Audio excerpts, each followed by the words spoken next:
Okay, so I keep getting these gadgets that are absolutely useless, and this one's quite cheap and it's really good. Like, it's quite cool actually, it's fun to use. Yeah, it only cost me about 13 quid, I think it was.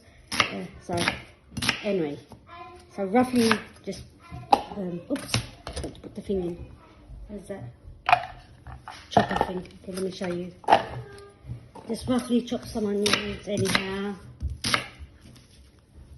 And then got the lid. On. And then you pull. And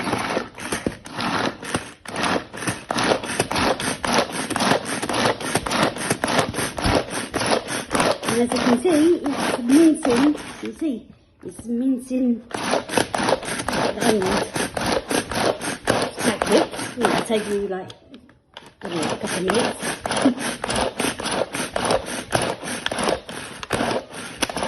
And it's fun to use, and it's better than the Cubba Bubba. There you go. Could mince it even more, but I'm going to leave it like that. So there you go, this cheap little gadget. It's quite good.